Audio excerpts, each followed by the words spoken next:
खबरों का सारथी।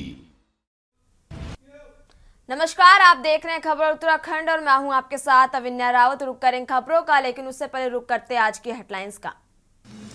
देहरादून में 12 जनवरी को होगा प्रथम अंतर्राष्ट्रीय प्रवासी उत्तराखंडी सम्मेलन। सीएम धामी करेंगे सम्मेलन का उद्घाटन। 50 से अधिक प्रवासी उत्तराखंडी करा चुके पंजीकरण। मथुरा दत्त जोशी समेत कांग्रेस के 3 वरिष्ठ नेताओं ने थामा भाजपा का दामन। सीएम धामी व प्रदेश भाजपा अध्यक्ष महेंद्र भट्ट ने ग्रहण कराई भाजपा की सदस्यता। निकाय चुनाव के बाद हो सकता है धामी मंत्रिमंडल का विस्तार। कुछ मंत्रियों के विभागों में फेरबदल की भी चर्चा।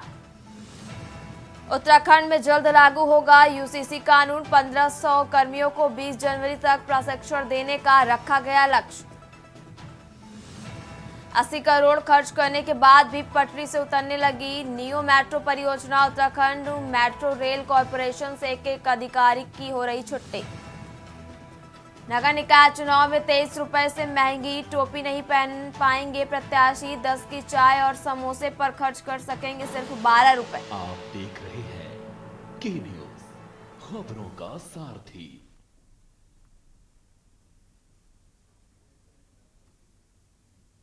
रुक करते हैं खबरों का। उत्तराखंड में शीतकालीन यात्रा शुरू हो गई है और अब 40,000 यात्री शीतकालीन यात्रा में चारों धामों में आ चुके हैं। शीतकालीन यात्रा को लेकर उत्तराखंड के मुख्यमंत्री पुष्कर सिंह धामी ने कहा है कि राज्य में शीतकालीन यात्रा गेम चेंजर साबित हो रही है। जब 6 महीने कपाट खुले होते थे तब यहाँ के सभी प्रकार का व्यवसाय करने वाले लोग भी 6 महीने ही अपना रोजगार करते थे, लेकिन शीतकालीन यात्रा से अब 12 महीने लोगों को रोजगार मिल रहा है, जो एक उत्तराखंड के लिए नया अध्याय है। आने वाले दिनों में इससे लोगों को और ज्यादा रोजगार मिलेगा।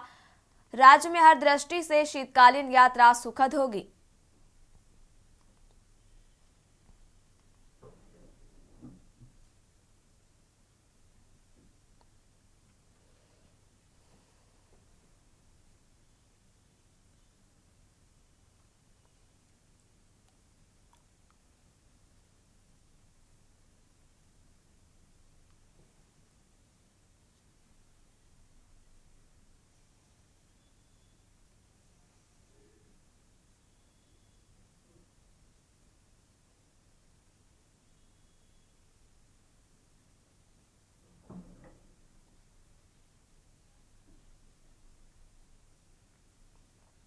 ये हमारे राज्य के लिए बहुत बड़ा एक गेम चेंजर साबित होने वाला है, क्योंकि 6 माह जब कपाट खुले होते हैं हमारे धामों के, उस समय यात्रा बहुत ज़ोर शोर से चलती है।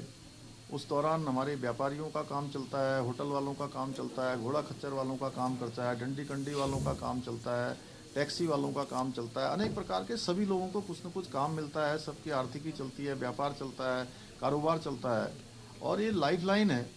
लेकिन 6 माह यात्रा जब बंद हो जाती थी, कपाट बंद हो जाते थे, तो उनका कारोबार बंद हो जाता था।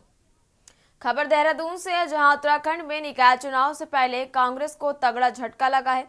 कांग्रेस के 3 दिग्गजों ने पार्टी छोड़कर भाजपा का दामन थाम लिया। ऐसे समय में कहीं ना कहीं कांग्रेस को कुछ निकाय सीटों पर नुकसान भी हो सकता है। उत्तराखंड कांग्रेस के प्रदेश उपाध्यक्ष संगठन से इस्तीफा देकर मथुरा दत्त जोशी ने भाजपा का दामन थाम लिया। अपनी पत्नी को पिथौरागढ़ नगर निगम सीट से मेयर टिकट न मिलने से मथुरा दत्त जोशी नाराज चल रहे थे। उत्तराखंड कांग्रेस के वरिष्ठ नेता पूर्व राज्य मंत्री बिट्टू कर्नाटक और जगत सिंह खातरी ने भी कांग्रेस पार्टी पर कार्यकर्ताओं की अनदेखी करने का आरोप लगाया है।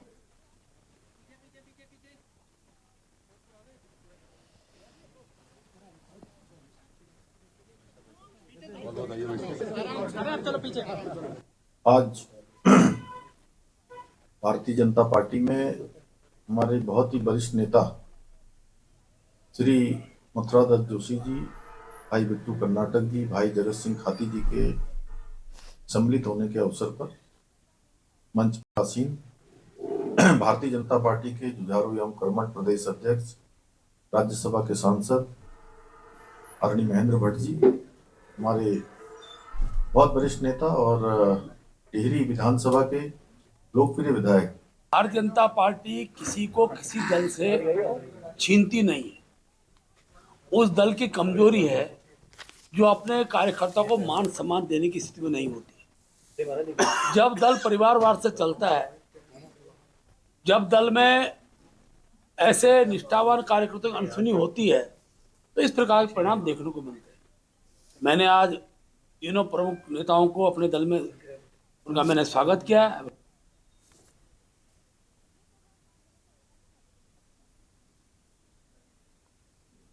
उत्तराखंड नगर निकाय चुनाव के लिए नॉमिनेशन के बाद नामांकन पत्रों की स्क्रूटनी का कार्य भी पूरा हो चुका है। अब 23 जनवरी को स्थानीय सरकारों के गठन के लिए निकाय चुनाव के लिए मतदान कराया जाएगा। साथ ही 25 जनवरी परिणाम घोषित कर निर्वाचित मेयर, चेयरमैन और सभासदों को शपथ दिलाकर कार्यालय शुरू कराया जाएगा। राज्य के 5 बड़े नगर निकाय देहरादून, हल्द्वानी, हरिद्वार, काशीपुर और श्रीनगर में चुनाव गणित बेहद दिलचस्प देखने को मिल सकता है। देखिए, पूरे प्रदेश भर में कांग्रेस ने बेहतर प्रत्याशियों का चयन किया है और हल्द्वानी भी मैं भी नई जोशी जो राज्य आंदोलनकारी रहे हैं, राज्य निर्माण में उनकी बड़ी भूमिका रही है। सात संघ के अध्यक्ष के रूप में उन्होंने अपनी पहचान बनाई है। यहाँ के हर मुद्दों को लेकर उन्होंने संघर्ष किया है और आंदोलन किए हैं। आज कांग्रेस ने उन्हें सब ने मिलकर प्रत्याशी बनाया है। कांग्रेस के हमारे सारे नेतागण तो उपस्थित हैं, साथ ही साथ इस पूरे क्षेत्र की जो नगर महापालिका का क्षेत्र है, कुछ यहाँ आता है, कुछ कालाडूंगी विधानसभा में आता है, कुछ आपकी लालकुआं विधानसभा में आता है। सब तरफ से लोग आए और आपको मैं सत्य बता दूं, मैंने 20-50 फ़ोन भी नहीं किए थे। मैंने मैसेज डाला था, मेरे स्टाफ ने ज़रूर फ़ोन किए थे, पर वो सब आए। और सबसे बड़ी बात है राजनीतिक। देखिए, हमारे माननीय नेता प्रतिपक्षी हम सबके मार्गदर्शक आदरणीय यशपाल आर्य जी भी यहाँ मौजूद हैं। गोविंद सिंह कुंजवाल जी ने बेहद अच्छा कार्य करा प्रभारी बतौर पूरे जिले में। और आप देखें, कांग्रेस के हमारे महानगर अध्यक्ष हूँ, हमारे पूर्व विधायक संजीव आर्य जी हूँ, दीपक बलूटिया जी हूँ, सब लोग एक साथ एकजुट होकर, हरीश दुर्गापाल जी भी यहाँ मौजूद हैं, एकजुट होकर कांग्रेस का एक संदेश लेकर जा रहे हैं। हल्द्वानी में नगर निकाय चुनाव धीरे धीरे दिलचस्प होता जा रहा है। भाजपा के बाद अब कांग्रेस के मेयर प्रत्याशी ललित जोशी के मुखानी रोड में कांग्रेस का चुनावी कार्यालय का शुभारंभ किया। चुनावी कार्यालय के शुभारंभ के दौरान नेता प्रतिपक्ष यशपाल आर्य, हल्द्वानी विधायक सुमित हृदयेश, पूर्व कैबिनेट मंत्री हरिश्चंद्र दुर्गपाल सहित कांग्रेस के सारे नेता एक मंच पर दिखाई दिए। इस दौरान नेता प्रतिपक्ष यशपाल आर्य ने कहा कि हल्द्वानी के विकास के लिए पहली बार राज्य आंदोलन में अपनी प्रखर भूमिका निभाने वाले और सामान्य परिवार से ताल्लुक रखने वाले ललित जोशी को मेयर का उम्मीदवार बनाया गया है।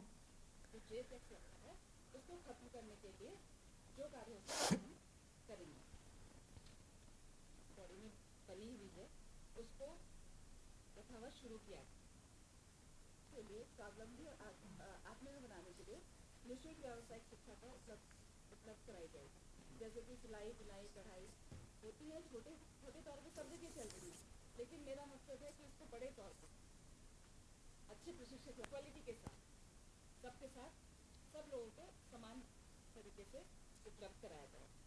दूसरी चीज़ है, जो व्यापारी पे जो ट्रेड टैक्स लगा गया, जो ट्रेड टैक्स लगता है कि किसी भी घर में आप लोग भी परिवार वाले हैं, सब लोग, जो आप ही घर की कोई महिला होगी, आप क्या सोचते हैं उसकी प्राथमिकता क्या होगी? सबसे पहले तो अपना परिवार देखेगा ना कोई। अपने परिवार को जब मैं सही बनाऊंगी तभी तो मैं समाज को सही बना पाऊंगी। जो कोई भी बोलते, खैर सबकी अपनी सोच है, मैं उनका कुछ वो गलत नहीं बोलते हैं, मैं उनको गलत बोल भी नहीं सकती, लेकिन मेरी प्रायोरिटी उस समय थी कि मैं अपने परिवार को बनाऊँ, मैं अपने बच्चों को बनाऊँ। और शायद आप लोग जानते ही होंगे कि बहुत हद तक मैं इसमें सफल भी रही। जब मेरे बच्चे बन गए तब मैं इस चीज़ में आई। मैं यहीं रह रही हूँ, तो जब मेरा परिवार ठीक हो गया तो मुझे अपने नगर को, अपने आसपास को भी तो ठीक करना है। और ये ज़रूरी नहीं होता भैया कि आप प्रत्यक्ष रूप से सब जगह जाए। फिलहाल यहाँ रुकेंगे, एक छोटे से ब्रेक के लिए जल्द हाजिर होंगे। आप देख रहे हैं के न्यूज़, खबरों का सारथी। अब ब्रेक के बाद एक बार फिर रुक करते हैं खबरों का। नगर पालिका परिषद पौड़ी के अध्यक्ष पद के लिए निर्दलीय मैदान में उतरने वाली प्रत्याशी हिमानी नेगी ने पत्रकारों से बातचीत करते हुए अपने चुनाव कार्यालय में अपने घोषणा पत्र की जानकारी मीडिया के साथ साझा की। उन्होंने इस दौरान कहा कि शहर की तमाम समस्याओं को लेकर वह चिंतित हैं। कहा कि उन्होंने घोषणा पत्र के माध्यम से पॉइंट टू पॉइंट समस्याओं का समाधान और विकास को लेकर अपना विजन साफ रखा है। कहा कि शहर में स्ट्रीट लाइट, पार्किंग, पेयजल समस्या तथा कूड़ा निस्तारण आदि की समस्याओं का हल करने का प्रयास किया जाएगा।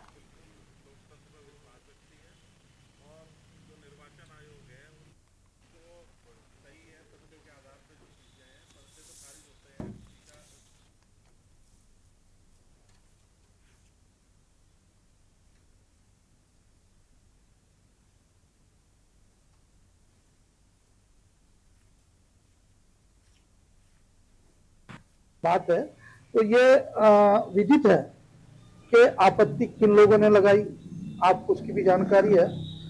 उन्हीं के लोग आपत्ति लगाने वाले, उन्हीं के लोग उस पर बहस कराने वाले, वही सब कुछ करने वाले आरोप दूसरे पर थोप रहे हैं। तो ये ठीक बात नहीं है। भारतीय जनता पार्टी कभी इन बातों में विश्वास नहीं करती। ना तो पार्टी प्रत्याशी लड़ा रही है और ना हमारी पार्टी चुनाव में है। हमने किसी की आपत्ति ना निरस्त कराई, ना हमें कोई साबित कर सकता।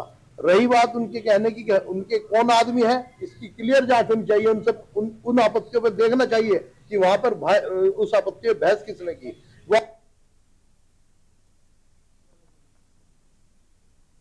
मंगलौर नगर पालिका से कांग्रेस प्रत्याशी का पर्चा रद्द होने के बाद भाजपा और कांग्रेस आमने सामने आ गई है।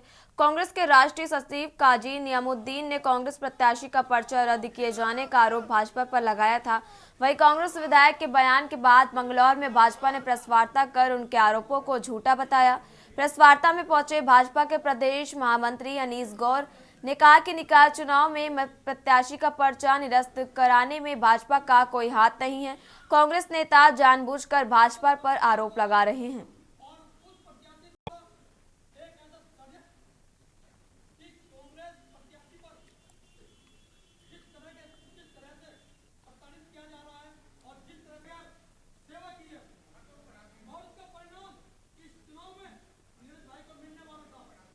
देखिए, भाजपा ने और क्षेत्रीय विधायक ने जो अनैतिक कृत्य यहाँ कराया है, हमने उसके परिणामों पे चर्चा करी।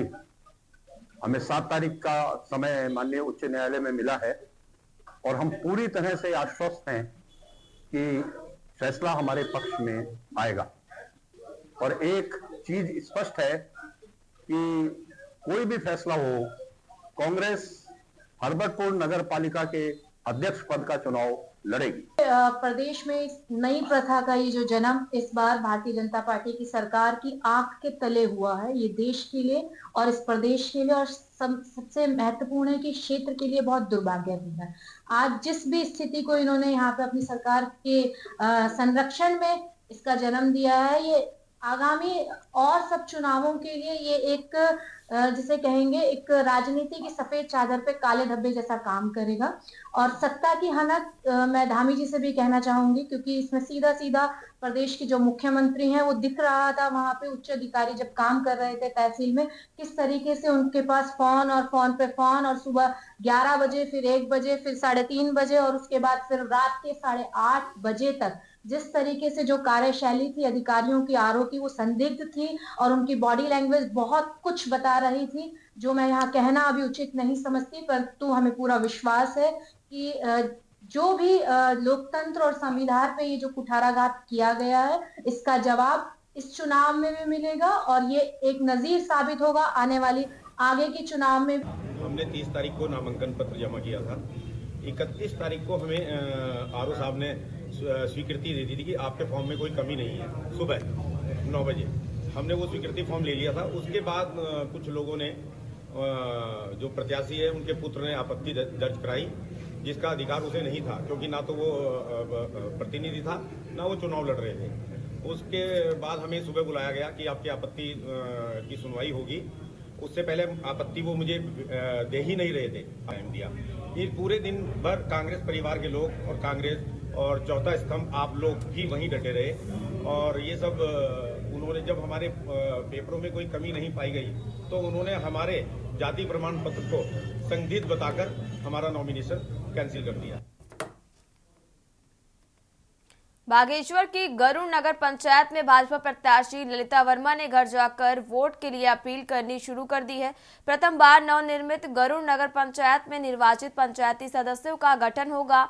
गरुड़ की 7 वार्डों में भ्रमण कर रही भाजपा प्रत्याशी ललिता वर्मा का कहना है कि गरुड़ के वार्डों की मूलभूत आवश्यकताओं की पूर्ति करना मेरी प्राथमिकता रहेगी। वहीं गरुड़ से भाजपा समर्थक संजय वर्मा का कहना है कि गरुड़ में पंचायती गठन होने के बाद गरुड़ नगर पंचायत की समस्याओं को तेज गति से समाधान की तरफ लाया जाएगा।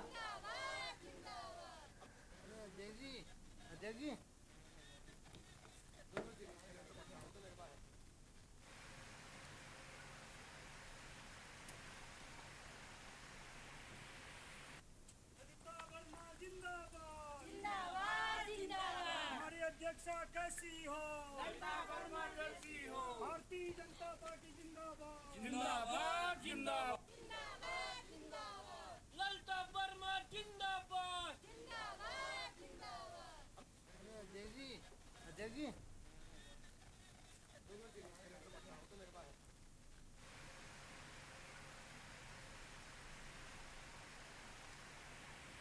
उद्देश्य रहेगा, हमारी पार्टी भारतीय जनता पार्टी का ये उद्देश्य रहेगा कि हम लोगों की समस्याओं को जान सके, उनके बीच में जाकर उनकी समस्याओं को जाने और उस समस्याओं को पूरा करने का पूरा प्रयास करेंगे और पूरा प्रयत्न करेंगे कि जितना मेरे कहने हो सकेगा, मेरी जनता पार्टी भारतीय जनता पार्टी के द्वारा जितना भी हो सकेगा हम इसको पूरा करने का पूरा कोशिश करेंगे। और मैंने यहाँ देखा कि अपनी जनता में काफ़ी दिक्कतें हैं। यहाँ मतलब सड़कों की परेशानियाँ हैं और पानी की दिक्कतें हो रही हैं। लोगों के मकान के ऊपर से तार ऐसे गए हैं जिससे उन लोगों को काफ़ी दिक्कतें हो रही हैं। और यहाँ देखा कि मतलब कहीं पे रास्ते नहीं हैं, उन लोगों को जाने के लिए काफ़ी दिक्कतें हो रही हैं। और समस्या ज़्यादा ये हो रही है कि यहाँ कहीं पे तो मतलब बिल्कुल अंधेरा हो रहा है, वहाँ पे पानी मतलब लाइट तक नहीं पहुँच पाई है। तो मैं देख रही हूँ, मैं यहाँ बंदरों की समस्या है।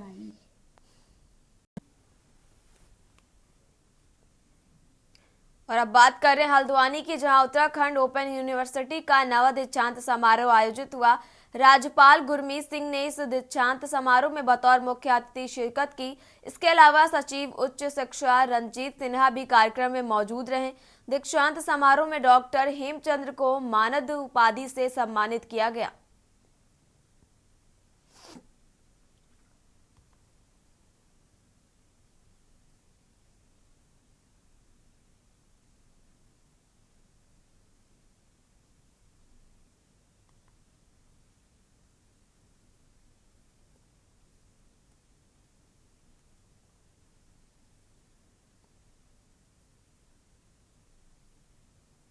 और मैंने यहाँ पे एमएससी की डिग्री अभी प्राप्त करी है, तो मैं बहुत खुश हूँ क्योंकि मेरे 2 साल जो थे ये बहुत अच्छे बीते। यहाँ पे डिस्टेंस पे जो ये प्लेटफॉर्म है ये बहुत अच्छा है। जो डिस्टेंस से अगर एजुकेशन कर रहे हैं या फिर किसी भी डिग्री हासिल करना चाहते हैं उनके लिए बहुत अच्छा प्लेटफॉर्म है। पीएचडी की उपाधि प्राप्त करना सभी के लिए एक उपलब्धि होती है, खुशी होती है। मुझे भी खुशी हो रही है। और मेरा जो पीएचडी शिक्षा शास्त्र विषय में मैंने पीएचडी किया है, जो विषय है ये विश्वविद्यालय से संबंधित है। मुक्त एवं दूरस्थ शिक्षा एवं जनसंचार एक व्यक्तिगत अध्ययन उत्तराखंड मुक्त विश्वविद्यालय के विशेष संदर्भ में बीएड करने के लिए आए हैं यहाँ पे। बीएड लर्निंग डिसऑर्डर्स 2.5 साल यहाँ रहे, आते जाते रहते। साउथ से यहाँ तक आने में बहुत प्रयास सहना पड़ा हमें, लेकिन यहाँ आके तो बहुत अच्छा हो रहा। ये यहाँ का माहौल, यहाँ का इन लोगों का हमसे जो कंसर्न रहा है, ये सब हम आभारी हैं उत्तराखंड ओपन यूनिवर्सिटी का। मेरा सब्जेक्ट एमए इकोनॉमिक्स है और मुझे इकोनॉमिक्स में गोल्ड मेडल मिला है। फर्स्टली ये बहुत बड़ा अचीवमेंट है, बहुत अच्छा लग रहा है। और जो कि सीधे ऑनरेबल सर से गोल्ड मेडल मिला है, और सेकेंडली इसके बाद मतलब सब सोचते हैं ना इकोनॉमिक्स एक बहुत टफ सब्जेक्ट है और ओपन से नहीं हो पाएगा। आई हैव डन इट और हो सकता है, सब हो सकता है, अच्छे से पढ़ना चाहिए। और ओपन मतलब ये नहीं है कि आप बुद्धू बच्चे तो ओपन से कर रहे हो। मैंने राजनीति विज्ञान में PhD की मानद उपाधि प्राप्त की है जी। डॉक्टर सूर्यभान सिंह मेरे परीक्षक हैं और राजनीति विज्ञान में मेरा जो शीर्षक है शोध ग्रंथ का वो है भारत के संदर्भ में स्वामी विवेकानंद जी के विचारों की प्रासंगिकता, वर्तमान भारत की चुनौतियों, राष्ट्रीय एकीकरण तथा समकालीन शिक्षा के विशेष संदर्भ में।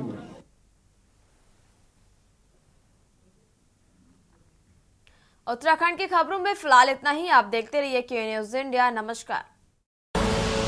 आप देख रहे हैं के न्यूज़, खबरों का